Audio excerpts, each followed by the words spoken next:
Good evening everyone. మిమ్మల్ని అందరినీ ఇవాళ చూడడం చాలా ఆనందంగా ఉంది. ఈ పండుగ రోజున 10 సంవత్సరాల తర్వాత, సుమారుగా 10 సంవత్సరాల తర్వాత వచ్చిన చిరంజీవి గారు కొణిదెల ప్రొడక్షన్ నెంబర్ 1 తల్లి సమర్పించి తను నిర్మాతగా రామ్ చరణ్ ప్రొడ్యూస్ చేసిన ఖైదీ నెంబర్ 150 రిలీజ్ అవడంలోనే ఓ పెద్ద కోలాహలంతో రిలీజ్ అయ్యి పండగ ఇంకా 3 రోజుల ముందుందనగానే అందరూ రోడ్ల మీదకి వచ్చి ఇది ఒక పెద్ద పండగ లాగా ఈ సినిమాని నిన్నటి రోజున సినిమా థియేటర్ల ముందు అంత కోలాహలం జరిగింది.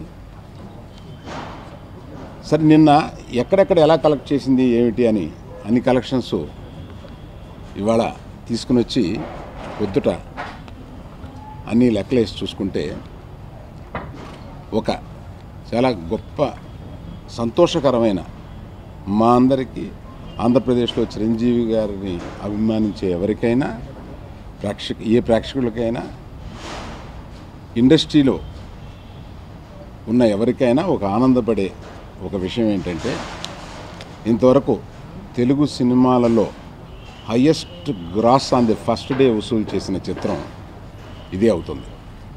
పొద్దున వివరాలు కూడా నేను చెప్తాను, వివరాలతో సహా చెప్తాను. ఇది ఊరికే కొన్ని క్లెయిమ్స్ ఉంటాయి, అలా క్లెయిమ్ చేసే క్లెయిమ్ కాదు. ఇవన్నీ ఈ కలెక్షన్స్ అవన్నీ తీసుకుని వెళ్ళే కలెక్ట్ చేసే బాధ్యత నాది కనుక అది తీసుకుని వెళ్ళి చిరంజీవి గారితో కుటుంబ సభ్యులతోటి ఉదయం ఇది షేర్ చేసుకున్నప్పుడు వారు అనుభవించిన ఆనందాన్ని కానీ ఆనందాన్ని తిరిగి వారిని అభిమానించే ఎవరికైనా కూడా ఇది పంచడానికి ఎప్పుడు మీరే వారధిగా ఉపయోగపడుతున్నారు కాబట్టి మీ ముందుకు వచ్చి ఇది చెబుదామని అనిపించి ఇప్పుడు వచ్చాను. ఇది ఇంతవరకు టోటల్గా మొదటి రోజున 47,07,00,000 రూపాయలు ఇది వసూలు చేసింది మొదటి రోజు. ఈ తెలుగు రాష్ట్రాలు రెండింటిలోనూ కలిపి 30,45,00,000, సారీ 30,45,000.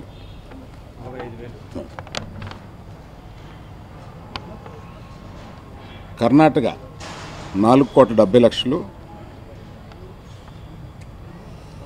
Overseas 1.22 millions. అంటే ఓవర్సీస్ అంటే నేను అనేది only USA 1.22 millions. Other then US, rest of the world is $320,000. $20,000.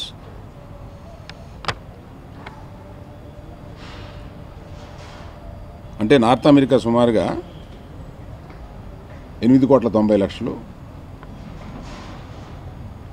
Rest of overseas సుమారుగా 2,12,00,000 అవుతుంది అనుకుంటాను. ఇట్ ఈస్ రూపాయల్లో కన్వర్ట్ చేసి అన్నీ టోటల్ చేస్తే 47,07,00,000 రూపాయలు వస్తుందండి. ఇందులో Karnataka 4,70,00,000, Orissa 12,00,000, Tamil Nadu 20,00,000, rest of India Tamil Nadu Orissa కాకుండా రెస్ట్ ఆఫ్ నార్త్ ఇండియా అన్ని స్టేట్స్లో రిలీజ్ చేసామండి. అందులో 58,00,000. ఇలా వచ్చిన ఇది ఎట్లా అంటే ఇండస్ట్రీలో అందరూ ఆనందపడతారు అని అనడానికి కూడా ఒక కారణం ఏంటంటే అండి,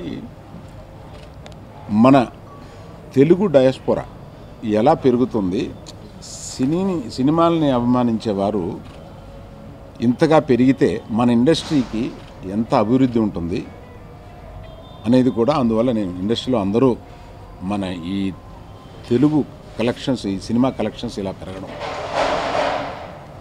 ఆనందదాయకమైన విషయం.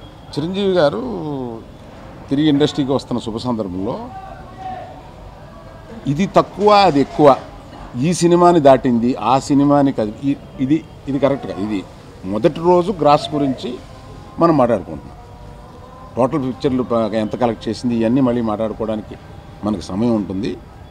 మొదటి రోజు గ్రాస్ అంటే చిరంజీవి గారి మీద ఒక ప్రేమ, ఉధృతం ఇవన్నీ కలిపి చిరంజీవి గారిని చూడడానికి ఎంత ఉర్రూతలాగి జనం ఎన్ని థియేటర్లో వేస్తే సరిపోక తిరిగి వెళ్ళిపోయారు అనేది ఒక సంతోషకరమైన విషయం కదా, మీతో పంచుకోవాలని.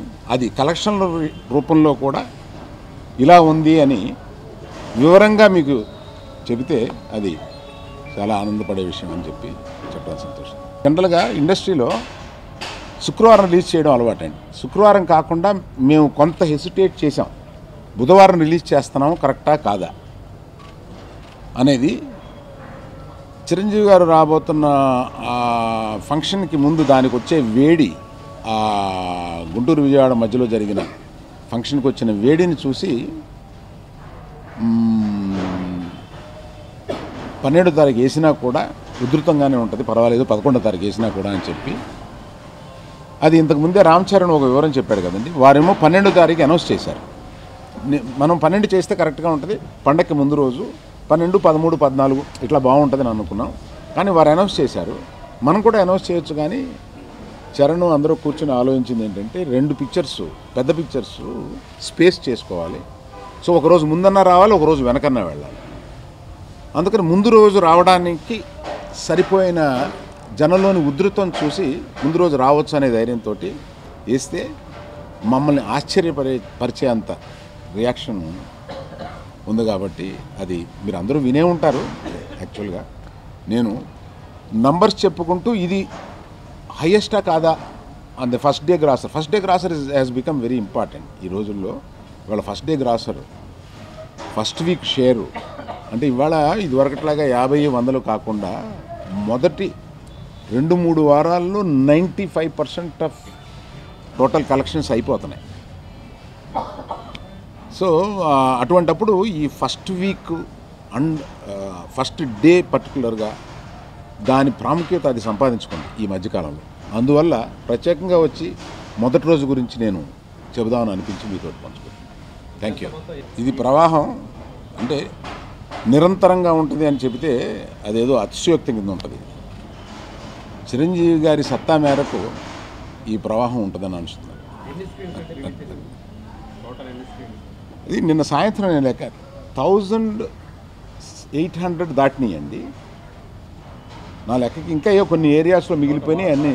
ఎన్ని వేసారు అని అంటే నేను వరల్డ్ వైడ్ ఇది ఏమండి చెప్పుకోవడానికి అంటే నేను జనరల్గా మీరు చూసి ఉంటారు, నేను వచ్చి రాంగ్ క్లెయిమ్స్, ఒక ఫాల్స్ క్లెయిమ్స్ అవి జనరల్గా చెప్పడానికి నేను ముందు రాను, నేను చెప్పను. ఇది చాలామంది వాళ్ళ సినిమాలు 2500 స్క్రీన్లు వేస్తారు, 3000 స్క్రీన్లు వేస్తారు, ఇవన్నీ చెప్తూ ఉంటారు. ఎవరు చెప్పారు ఇవన్నీ? నెగిటివ్ సైడ్ వాళ్ళు మాట్లాడుకోవడం కన్నా మనది 2000, సుమారుగా 2000 అని అనుకుంటే బాగుంటుంది. చిరంజీవి గారి కంబ్యాక్ తాలూకు వెయిటే ఎక్కువ అని అనుకుంటున్నానండి నేను. ఎందుకంటే ఆయన్ని చూడాలి, ఆయన ఎలా ఉన్నాడు, ఎలా చేస్తారు. 10 సంవత్సరాల గ్యాప్లో ఆయన్ని ఒక నటుడిగా ప్రేమించిన వాళ్ళందరూ చూడాలి అని అనుకుంటారు. కాబట్టి ఇది నేను అంటే వివి వినాయక్ గారు క్షమించాలి నేను ఇలా మాట్లాడుతున్నందుకు. ఇది సబ్జెక్టు మిగతా ఉధృతం కన్నా చిరంజీవి గారి ఉధృతమే దీనికి కారణం అని అనుకుంటున్నాను. అంటే మన సినిమా ఇక్కడ ప్రారంభమయ్యేటప్పటికే ఓవర్సీస్లో ఎంత బుకింగ్ అయ్యింది ఇవన్నీ తెలుస్తాయి కదండి మనకు జనరల్గా. అది చూసే మాకు ఆశ్చర్యమైంది, ఏంటి ఓవర్సీస్లో ఎందుకు ఇంత రియాక్షను, మామూలుగా ఎప్పుడు ఉండనంత రియాక్షను, కారు ర్యాలీలు ఇవన్నీ ఇట్లాగా ఏదో పెద్ద పండగ కింద. అది బుధవారం. ఆశ్చర్యకరమైన విషయం ఏంటంటే వీకెండ్, మిగతా అన్ని సినిమాలు వీకెండ్లో రిలీజ్ అయ్యి ఇది మిడ్ వీక్లో రిలీజ్ అయినా కూడా యూఎస్లో ఇంత ఉధృతంగా కలెక్ట్ చేయడానికి కారణం ఏమవుద్దండి?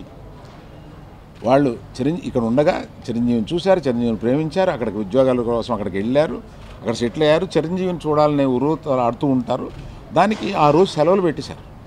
మస్కట్లో కొన్ని కంపెనీలు ఆ రోజు సెలవులు ఇచ్చేసింది, తెలుగు వాళ్ళు ఎక్కువ ఉన్న కంపెనీలు సెలవులు ఇచ్చేసింది, కంపెనీ మూసేశారు. అంటే ఆ రోజుకి అందరికీ సెలవు ఇచ్చేశారు. అంటే ఇటువంటివన్నీ జరుగుతూ ఉంటాయండి బయట. ఇవన్నీ ప్రజలందరికీ తెలియాలంటే మీ ద్వారా తెలియాలి కాబట్టి నేను ముందుకు వచ్చాను.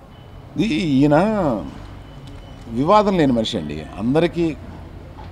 అందరూ మెచ్చినవాడు మనిషి, అందరితోటి సౌమ్యంగా ఉండి మనస్ఫూర్తిగా అందరితోటి పలకరించి అందరికీ ఎస్టాబ్లిష్ అయిన ఒక మంచి మనిషి. అటువంటి ఆయన ఇలాగా తిరిగి 10 ఏళ్ల తర్వాత మన ఇండస్ట్రీలోకి వస్తున్నాడు అని అంటే ఏ దర్శకుడు, ఏ నిర్మాత, ఏ అదర్ హీరో ఎవరు ఆనందపడరు, అందరూ ఆనందపడతారు. అలా వచ్చి అందరూ ఆయనకి వెల్కము, ఏదో ఒక రకంగా ఆయన్ని చేరి మీరు రావడం సంతోషం, మీ సినిమా హిట్ అవ్వాలి అని చెప్పి ఇండస్ట్రీ అందరూ అలా చెబుతుంటే న్యాచురల్గా మనకి ఆ పాజిటివ్ వైబ్ వస్తుంది. That has resulted like this.